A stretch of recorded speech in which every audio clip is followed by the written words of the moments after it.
rebuked the wind, and the sea grew calm, and they all wondered how. Meanwhile, you're off ransacking Panama. No, I don't know the details on all that, but I'm sure there's been a lot going on with using your sort of the cumulative effect of your energy in places where you might not be apprised of the entirety of your operation. And something like this here to tell you it's all being taken care of is just, you know, it's cliche at this point. I think a lot of people aren't naive to it. But there are a lot of people who are committed to that narrative, you know, and anyhow. It's what we've got for bumper music. Everybody else, it's all talk. It's all Dave Ramsey and Mark Levin. News.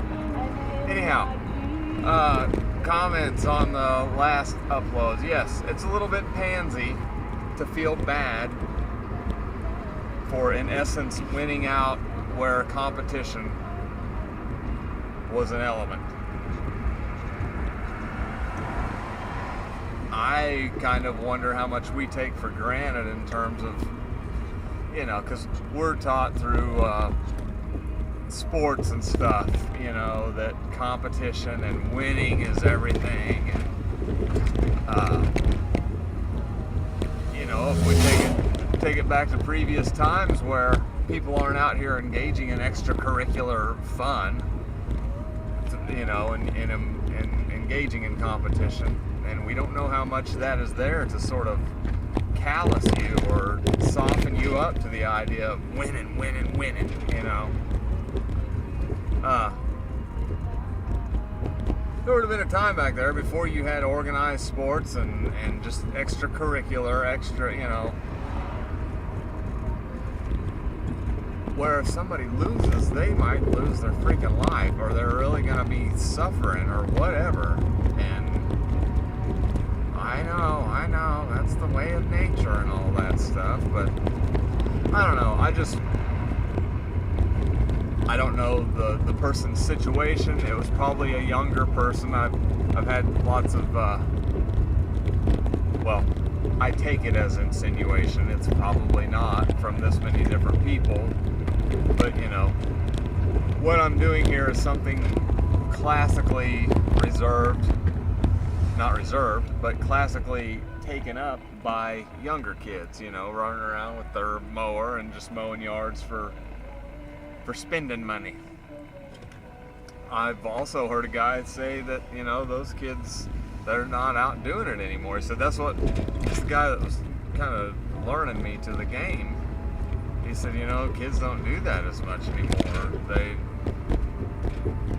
They don't get out and, you know, hoof around with the push mower and ask for yards to mow and stuff. So I don't know. And I hate to, I hate for anybody to be watching this, basically, and get the sense that I feel like people are just patronizing me, because I don't know. It's pretty it's a narcissistic point of view. But anyways, I don't know. I think some people have had an okay experience and are okay with my performance, with my availability, with my response time.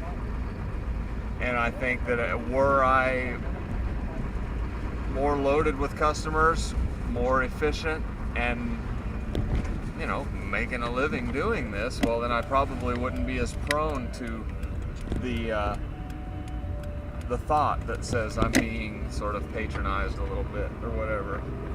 But anyhow, just stuff to think about, kids. You know, I've got half a mind to call that guy and say, you know, if you want to have that kid come over and have a look at the yard the way you do like it, I hate to just run somebody out of, you know. But like I said,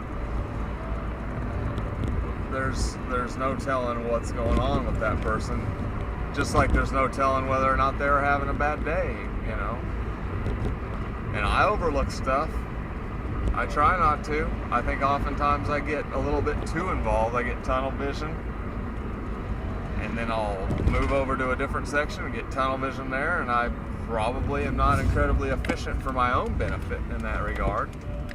But like I said too, who knows how long that kid or that person has been doing this, and whether life itself kind of had that person down and they just had a bad day or something, you know. So I don't know. Yes, it is kind of pansy, kind of wussy to feel bad for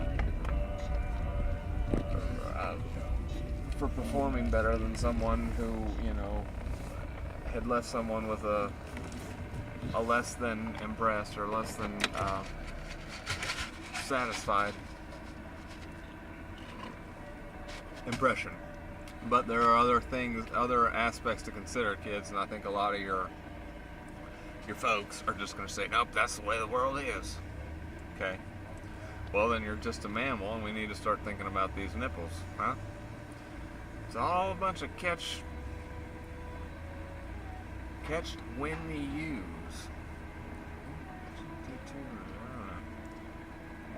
By the way, Paranoid, there's a YouTube channel that's using the word paranoid in such a way as to give me the impression, be annoyed with whatever. But okay, we gotta get fluided, and then we're gonna go mow a yard where there's some bunnies for us to be apprised of before we get started. So that's kind of interesting, huh?